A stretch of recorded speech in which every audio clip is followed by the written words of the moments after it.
un beau local. Vous n'avez pas encore vu, sinon sur Internet, les photos. Et Dieu soit loué pour ce local. La volonté de Dieu, je l'ai lu quelque part dans la Bible, Dieu veut que sa maison soit remplie. Je pense que sa volonté, c'est que cette maison de prière soit remplie d'âmes nouvelles, sauvées par la grâce de Dieu, pour la gloire du nom de Jésus. On va lire, si vous le voulez bien, dans l'Évangile selon Matthieu, au chapitre 27.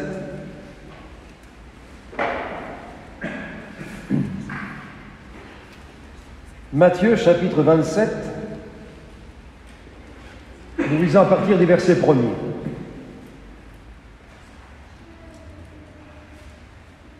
Dès que le matin fut venu, tous les principaux sacrificateurs et les anciens du peuple tinrent conseil contre Jésus pour le faire mourir. Après l'avoir lié, ils l'emmenèrent et le livrèrent à Ponce Pilate, le gouverneur. Alors Judas, qui l'avait livré, voyant qu'il était condamné, fut pris de remords et rapporta les 30 pièces d'argent aux principaux sacrificateurs et aux anciens, en disant « J'ai péché en livrant le sang innocent. » Il répondit « Que nous importe, cela te regarde. » Judas jeta les pièces d'argent dans le temple, se retira et alla se pendre. Les principaux sacrificateurs les ramassèrent et dirent « Il n'est pas permis de les mettre dans le trésor sacré, puisque c'est le prix du sang. » Après avoir délibéré, ils achetèrent avec cet argent le champ du potier pour la sépulture des étrangers. C'est pourquoi ce champ a été appelé champ du sang jusqu'à ce jour. Alors s'accomplit ce qui avait été annoncé par Jérémie le prophète. Ils ont pris les 30 pièces d'argent, la valeur de celui qui a été estimé, qu'on a estimé de la part des enfants d'Israël, et ils les ont donnés pour le champ du potier, comme le Seigneur me l'avait ordonné. Amen. Dans notre monde aujourd'hui, on entend parler de certaines valeurs. Et quand on considère attentivement ces valeurs, prétendues valeurs, nous remarquons que malheureusement, elles sont loin des valeurs chrétiennes.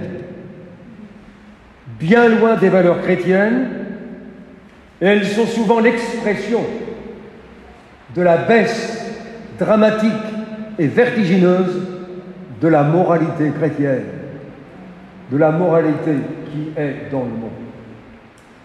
Verset 9 dans notre lecture, nous avons lu ceci: ils ont pris les 30 pièces d'argent, la valeur de celui qui a été estimé de la part des enfants d'Israël. Les 30 pièces d'argent, la valeur de Jésus, qui a été estimé à cette valeur-là, le prix d'un esclave, alors qu'il est le Fils éternel de Dieu, le Messie promis. On parle donc dans ce texte de valeur et d'estimation. Selon un sondage qui est apparu dans Francoscopie, le journaliste Gérard Mermet constate la régression ou la disparition de certaines valeurs, comme la politesse, l'honnêteté, le respect du bien commun, l'autorité, l'esprit de famille, le sens du devoir, la morale. Voilà ce qu'un journaliste non chrétien constate et écrit dans ce journal Francoscopie, d'après un sondage qui a été fait. On parle aujourd'hui de valeurs boursières, de valeurs immobilières, de valeurs mobilières. On parle de valeurs marchandes, de la valeur d'une œuvre d'art. Et quelquefois, on nous présente au journal télévisé une œuvre d'art, et quand on entend la somme vertigineuse pour laquelle cette œuvre d'art a été vendue, quelles sont les vraies valeurs, mes frères et sœurs? Quelles sont les véritables valeurs? Et ce n'est pas en considérant les valeurs du monde que nous serons éclairés sur les vraies valeurs. mais sur ce que la parole de Dieu nous enseigne, l'Écriture sainte. Quelqu'un a dit, l'échelle des valeurs est en train de perdre ses barreaux. On ne mise pas sur des valeurs sûres. Quand on ne mise pas sur des valeurs sûres, on risque des ennuis futurs. Et ça, c'est bien vrai. Pourtant pas un chrétien qui a écrit cela, mais c'est pourtant vrai. Quand on ne mise pas sur des valeurs sûres, on risque des ennuis futurs. Notre manière d'être, de faire, de vivre, exprime en quelque sorte la véritable échelle de nos valeurs. Et nous avons remarqué, ils ont pris les 30 pièces d'argent, la valeur de celui qui a été estimé. Les juifs religieux, des croyants, des pratiquants, des gens qui croyaient en Dieu, ont estimé la valeur de Jésus, le Christ, le Fils de Dieu, à 30 pièces d'argent, le prix d'un esclave. Les chefs religieux n'avaient pas supporté les remarques de Jésus dans son enseignement alors qu'il dénonçait leur hypocrisie. Attention, ça ne veut pas dire que tous les chefs religieux sont des hypocrites, hein. Mais ceux à qui Jésus s'adressait étaient tels. Ils dépouillaient les veuves de leurs biens, faisaient pour l'apparence de longues prières, paraissaient justes aux hommes, mais au-dedans, ils étaient pleins d'hypocrisie et d'injustice. Ils cherchaient les moyens d'arrêter Jésus par leur ruse pour le faire mourir. Voilà Jésus qui connaît l'être humain, non pas seulement en le voyant en face à face, mais qui connaît nos cœurs, nos pensées, nos sentiments, nos intentions les plus secrètes.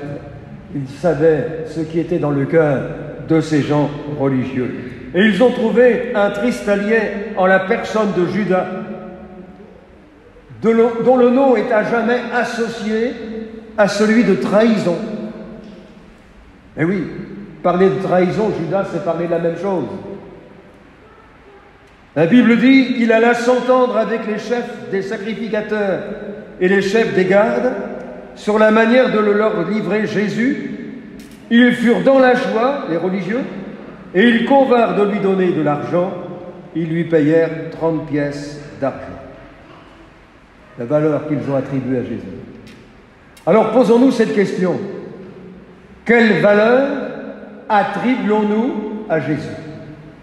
Quelle valeur attribuons-nous au Fils éternel de Dieu?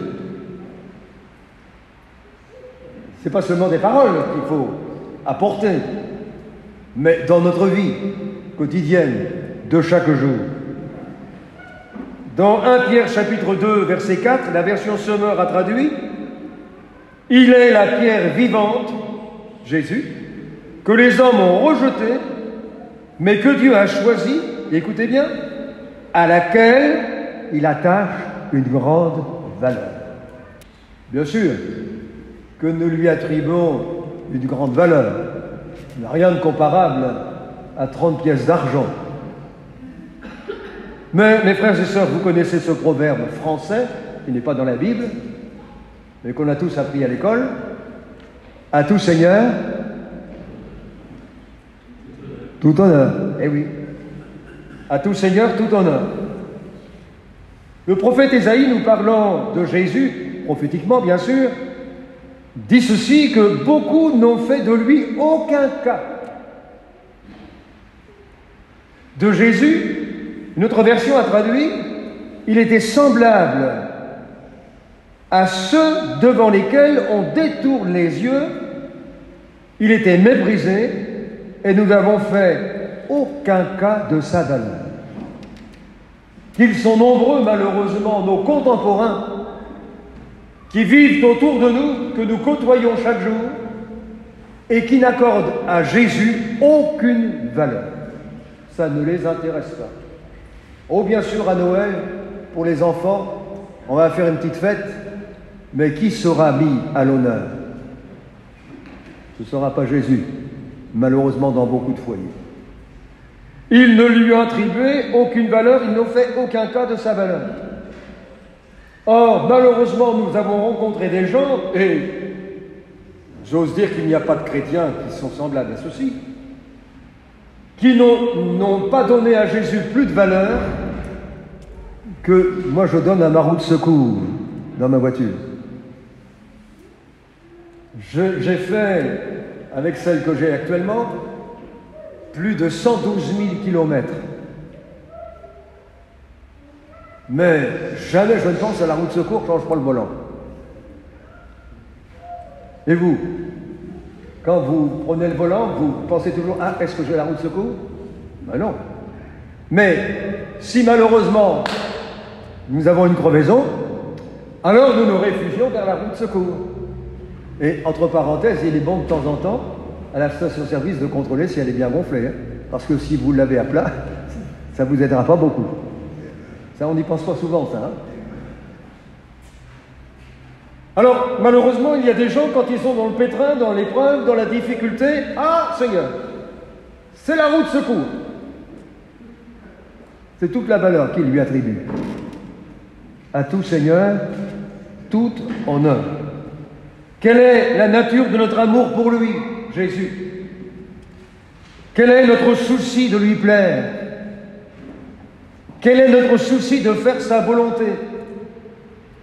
Quel est notre souci de lui être fidèle en toutes circonstances, devant quiconque et en tout lieu, d'être en quelque sorte le reflet de sa personne, comme Jésus a été le reflet du Père. Il disait, c'est dans l'évangile de Jean, « Celui qui m'a vu a vu le Père », parce qu'il a été le reflet de la gloire du Père. Que ceux qui nous voient vivre puissent voir en nous la personnalité, le caractère, les sentiments, la vie de Jésus. Celui qui m'a vu a vu le Père. Plaçons-nous devant la croix. Nous avons commémoré le sacrifice de Jésus et je crois qu'il est important de bien considérer que Jésus doit avoir la première place dans notre vie. Cherchez d'abord le royaume de Dieu et sa justice et tout le reste vous sera donné par-dessus. Quelle valeur attribuons-nous à Jésus? Je me souviens quand mes filles étaient petites et qu'on leur offrait un cadeau, l'anniversaire ou pour un Noël. Elles étaient petites. Hein. On leur avait acheté quelque chose d'une certaine valeur, pas énorme, mais une petite valeur. Et la première fois, elles ont déchiré le papier avec des dessins. Elles ont regardé ce qu'il y avait dans le carton, elles l'ont laissé, puis elles ont joué avec le papier. Elles ont joué avec le papier. Elles n'ont pas compris. Elles étaient petites. Cherchez d'abord le royaume de Dieu, le cadeau de Dieu, Jésus. Et tout le reste, ne vous inquiétez pas. Le Seigneur, dans sa grâce, pourvoira que son nom soit béni. Dieu d'abord.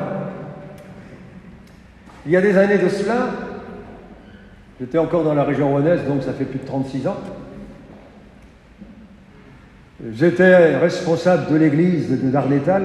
On avait environ 70 chrétiens dans un temple, un temple protestant, qui ne fonctionnait plus et qu'on avait acquis pour l'Assemblée de Rouen. Et j'ai eu la joie de servir pendant 5 ans dans cette église. Et puis aussi de baptiser plusieurs personnes. Et un jour de baptême, une des âmes nouvelles qui avait été gagnée par le Seigneur et qui se faisait baptiser a donné son témoignage. Alors moi j'avais pris l'habitude de demander aux candidats au baptême d'écrire leur témoignage pour bien rassembler leurs idées, pour dire l'essentiel, et puis pour ne pas dire quelquefois certaines choses qu'ils m'avaient dit en privé, mais ça n'intéressait pas les gens, c'était pas la peine. Et elle a dit ce jour-là, devant toute l'église de Rouen-Vauville, ceux qui connaissent, où il y avait le baptême, quelque chose qui m'a surpris parce qu'elle n'avait pas écrit. Elle a dit ceci: le dimanche, j'aimais aller chez mon frère, qui était chrétien, membre de l'église, après le déjeuner, pour prendre la tasse de café. Et venait régulièrement, et son frère lui disait toujours: c'est bien, on est heureux de te recevoir, parler ensemble, boire un café. mais tu sais qu'à 3 heures, on a une réunion. Alors tu peux venir avec nous. Elle repartait chez elle. Et plusieurs fois, elle a fait cela. Or, ce n'est pas parce qu'elle l'a dit dans son témoignage. J'y allais exprès pour l'empêcher d'aller aux réunions. Elle a dit ça devant tout le monde. J'y allais exprès pour l'empêcher de venir aux réunions. Or, ce n'est pas elle qui a gagné, mais c'est son frère qui a gagné, parce qu'il a tenu bon. Il a fini par venir au Seigneur. Que le nom du Seigneur soit béni. Dieu d'abord. Deuxième grande valeur aux yeux de Dieu, sa parole. Sa parole. L'Écriture dit ceci, l'Éternel dit à Jérémie, je veille sur ma parole pour l'exécuter. Dites-moi, frères et sœurs, honnêtement, est-ce que nous avons toujours fait ce que nous avions décidé ou promis? Quelquefois, ce n'est pas qu'on n'était pas sincère, ni vrai, mais les circonstances ont fait qu'on n'a pas pu. Mais Dieu, lui, n'est jamais pris par les circonstances. Quand il dit quelque chose, quand il promet quelque chose, il veille sur sa parole pour l'accomplir. Je relisais encore cette semaine, parce que quand je lis ma Bible, dès que j'ai fini de lire la Bible en entier, je change de version, ainsi de suite. Et dans la version synodale où je suis en train de lire actuellement, il est écrit au psaume 93, verset 5, « Dieu est inébranlablement fidèle à ses promesses. » Amen. Dieu fait des promesses et il les tient. Il veille sur sa parole pour l'accomplir parce que sa parole a une grande valeur pour lui et il doit en être de même pour chacun d'entre nous.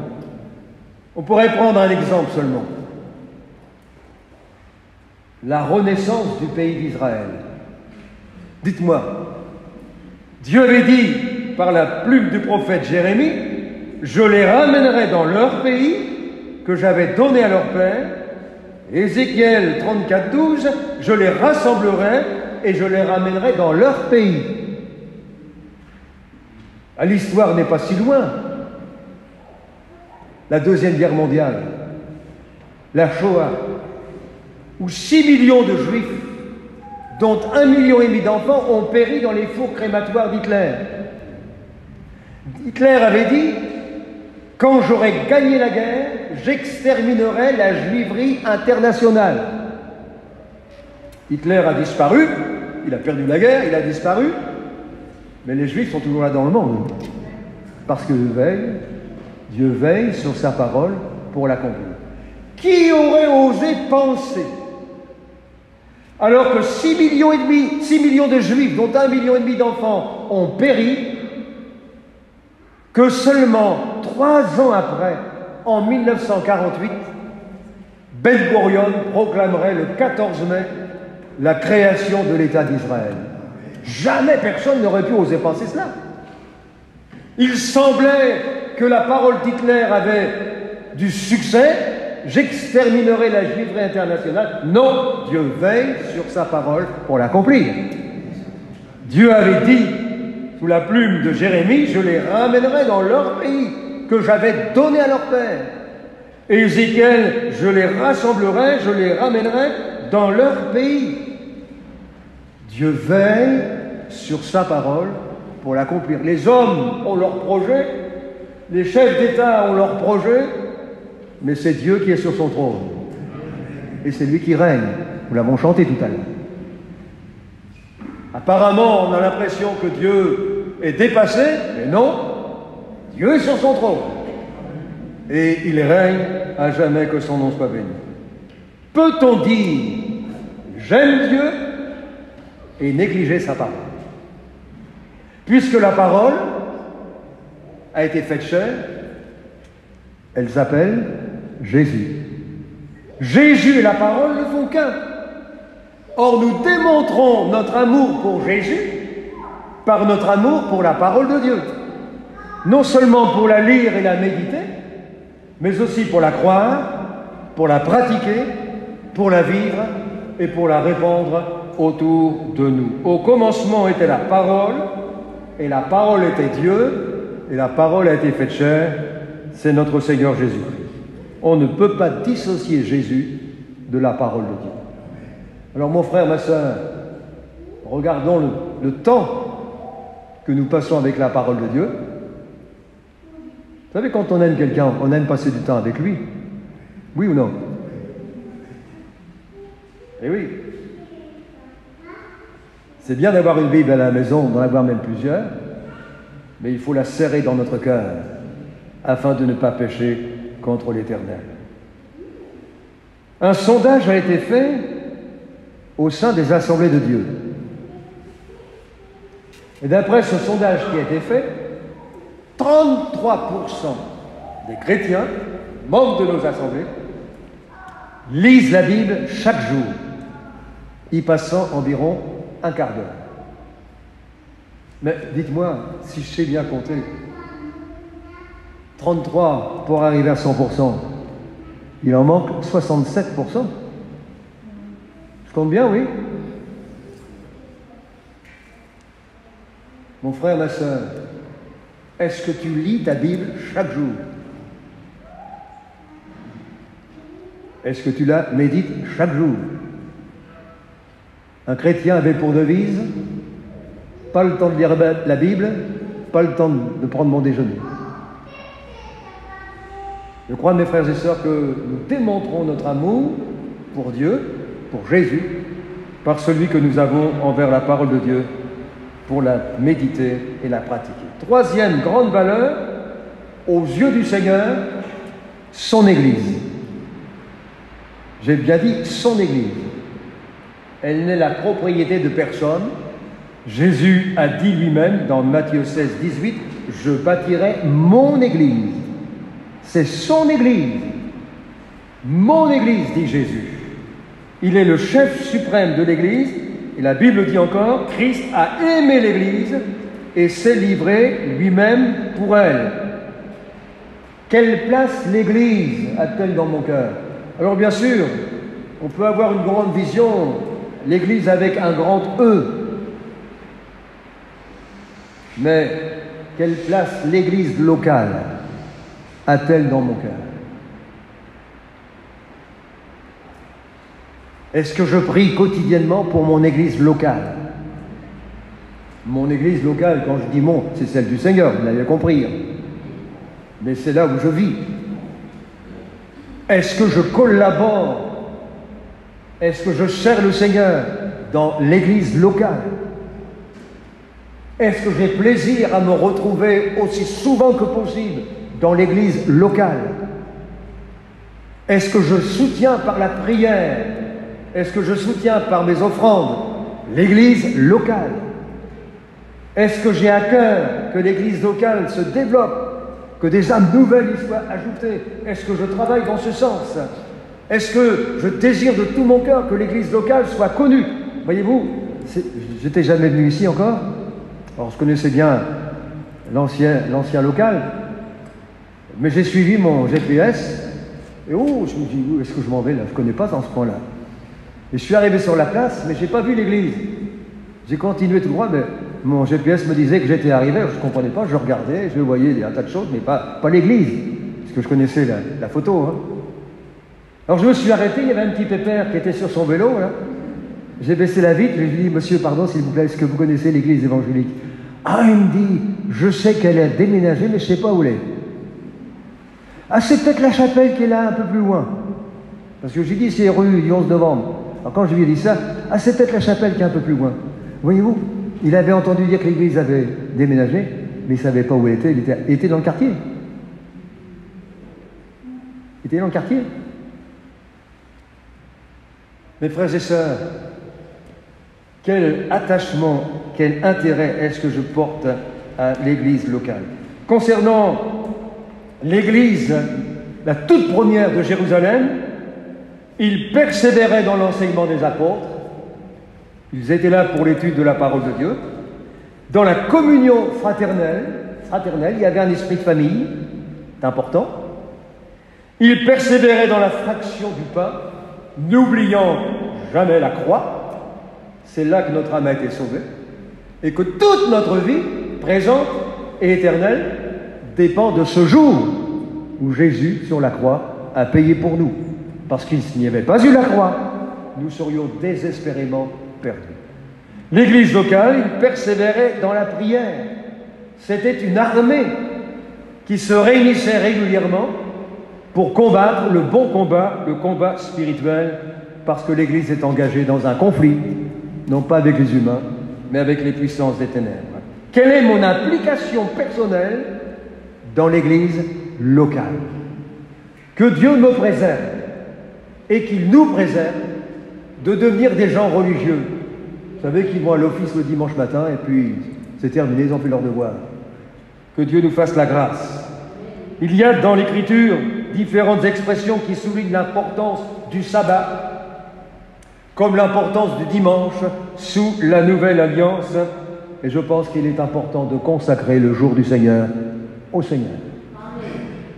Quatrième grande valeur aux yeux du Seigneur, les âmes. Acte 1, verset 8, nous donne un texte très important. J'aimerais vous poser une question. Est-ce que vous connaissez la dernière volonté de Jésus qu'il a exprimée?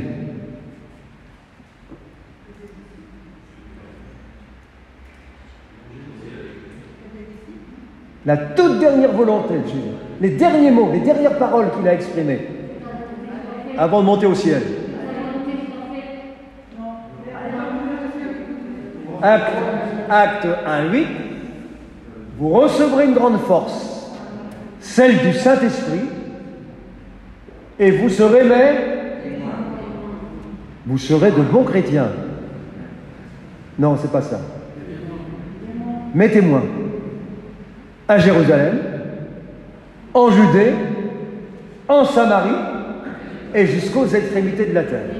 Alors, Dieu ne nous appelle pas, nous, Normands, à aller à Jérusalem pour évangéliser, hein. Vous l'avez compris. Vous serez mes témoins. Acte 1:8. Verset suivant, Acte 1:9. Après avoir dit ces paroles, il fut élevé au ciel. C'était ses toutes dernières paroles. On attache toujours une grande attention aux dernières paroles de quelqu'un, ses dernières volontés. J'ai découvert, avec Internet c'est pratique, on peut chercher et trouver un tas de choses, j'ai découvert qu'une loi de 1887 du Code pénal français prévoit que toute personne qui donne aux funérailles un caractère contraire à la volonté du défunt, alors qu'elle en a connaissance, sera punie de 6 mois de prison et d'une amende de 7 500 €. Un jour, un homme m'a téléphoné en me signalant que son père, qui était membre de l'Assemblée du Havre, était décédé. Il était le seul converti de la famille. Je connaissais bien son père, je l'avais visité le lundi, il est décédé dans la semaine. Il était chez lui, il venait toujours aux réunions, un infarctus sur le trottoir, il est parti au ciel. Et le fils, je lui dis, écoutez, pour les démarches concernant le service à l'église, ah non, vous inquiétez pas, tout est fait, tout est prêt. Il sera enterré, c'est le prêtre qui fera le service. Mais écoutez, vous savez que votre papa était membre de l'Assemblée, des chrétiens engagés et fidèles. Oui, oui, mais ça sera comme ça. Alors, je n'ai pas insisté. J'ai répondu, bon, ben, de toute façon, je serai au service, mais ce n'est pas nécessaire, j'y suis allé quand même. Ne pas respecter les dernières volontés de quelqu'un est condamné par la justice humaine. Bon, je l'ai laissé tomber, hein. Bon, ils ont eu son corps pour le service religieux, mais ils n'ont pas eu son âme qui était auprès du Seigneur. Mais mes frères et sœurs, dans le monde, on attribue une grande importance aux dernières paroles de celui qui quitte ce monde. Et Jésus a dit en toute dernière, comme toute dernière parole, avant de monter au ciel, vous recevrez une grande force, le Saint-Esprit, et vous serez mes témoins. Lui, pendant 3 ans et demi, il a parcouru son pays de long en large, Il a annoncé partout dans les villes et les villages la bonne nouvelle du salut. Il a donné sa vie sur la croix. Il est mort, ressuscité, alléluia. Il remonte au ciel. Et avant de monter, allez, vous serez mes témoins. Vous allez continuer ce que j'ai commencé. Les âmes qui ne sont pas à Jésus-Christ, mes frères et sœurs, sont perdues, en route vers les tourments éternels. Ils sont en danger de mort éternelle. Même si c'est un être qui nous est proche, un mari, une femme, des enfants, des parents, des amis, un collègue de travail, celui qui n'est pas sauvé, il est perdu. S'il n'est pas en route vers le ciel parce qu'il a donné sa vie à Jésus, il est en route vers l'enfer et les tourments éternels. Et pour notre âme perdue, Jésus n'a pas hésité à quitter la gloire, où il était servi, adoré, glorifié par les créatures célestes, revêtir un corps semblable au nôtre et venir sur notre terre pour nous annoncer l'espérance du salut, mais surtout pour nous acquérir ce salut par son sacrifice. Parce que nous avons, vous et moi, de la valeur à ses yeux. Quelle valeur attribuons-nous aux âmes? L'article 223-6 du Code pénal français condamne quelqu'un qui est coupable de non-assistance à personne en danger. Croyez pas que les perdus sont en danger.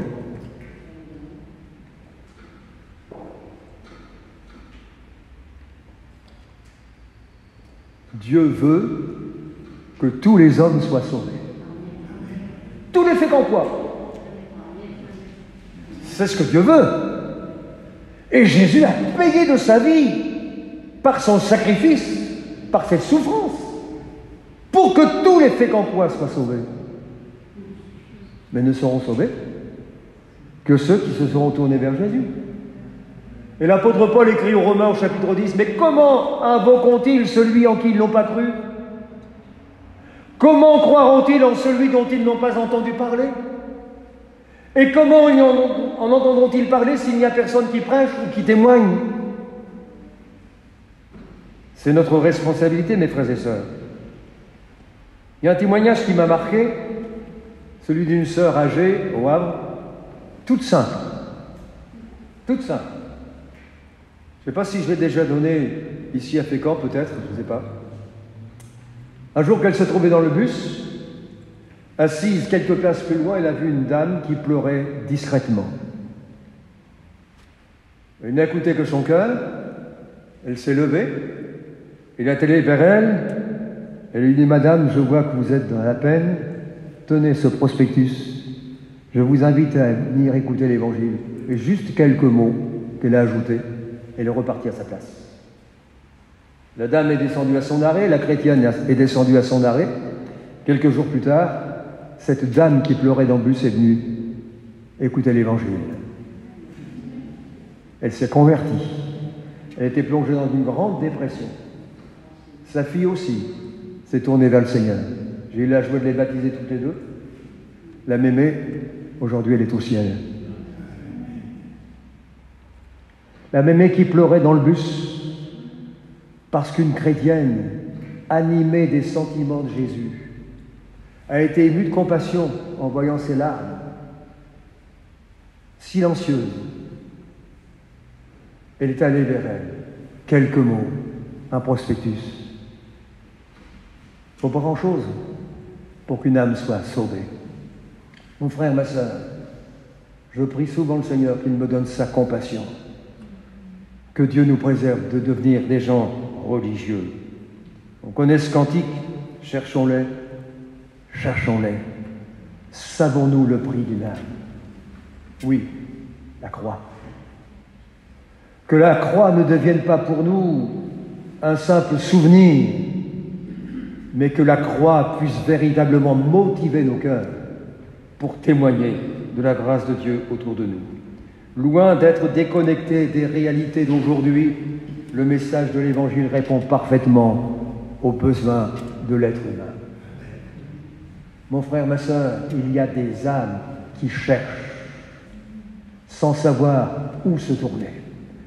Je suis convaincu qu'il y a dans Fécamp des Macédoniens, entre guillemets, vous connaissez le texte de l'Évangile, qui, dans la vision de l'apôtre Paul, voit ce Macédonien qui lui dit « Viens vers nous, secours-nous ».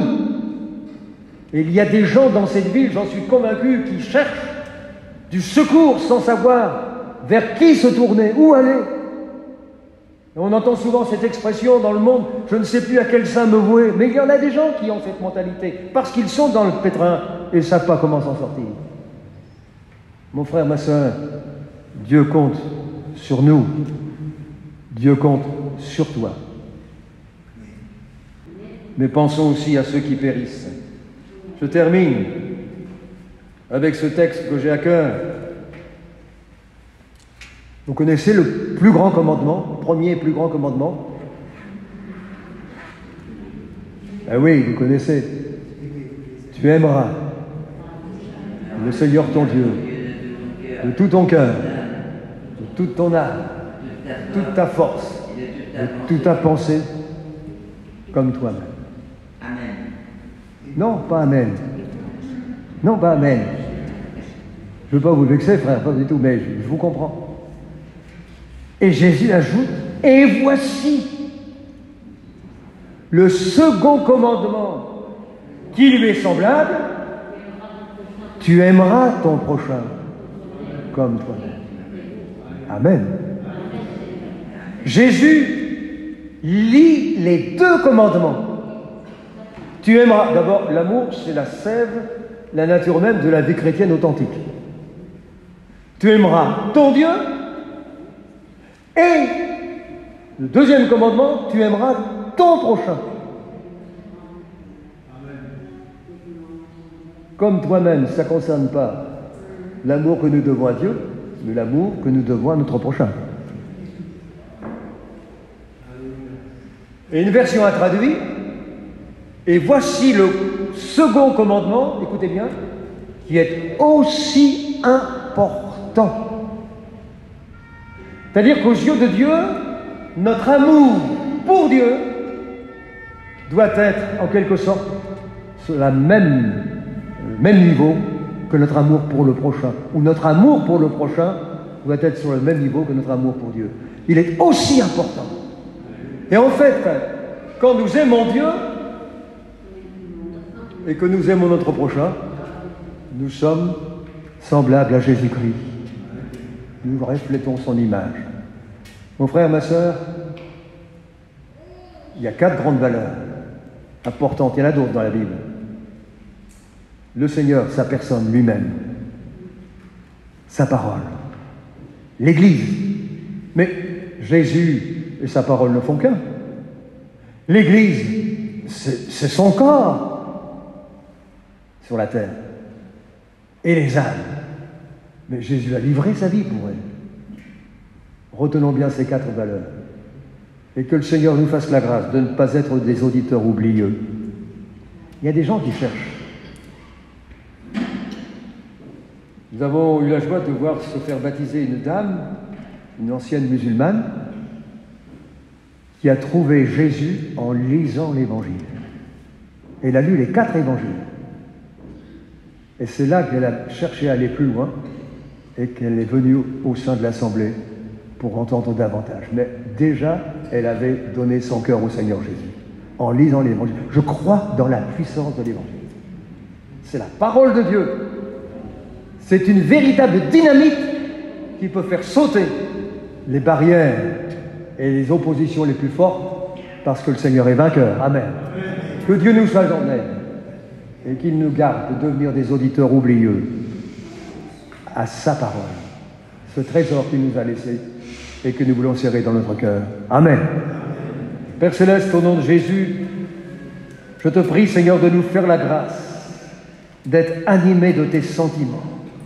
Je te prie de nous faire la grâce, Seigneur, d'être passionnés pour toi, d'être passionnés pour ta parole, d'être passionnés aussi pour l'Église, ton œuvre, que nous voulons voir prospérer, d'être passionné pour les âmes qui périssent et pour lesquelles tu as donné ta vie, Seigneur.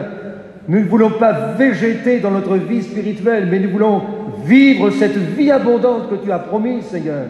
Nous voulons, Seigneur, mettre notre vie, notre temps à ton service en toute occasion, favorable ou non, pour faire connaître ta grâce et ton amour. Oui, que ta bonté nous soit en aide. Je t'en prie, Père, au nom de Jésus, notre bien-aimé Sauveur. Amen. Amen.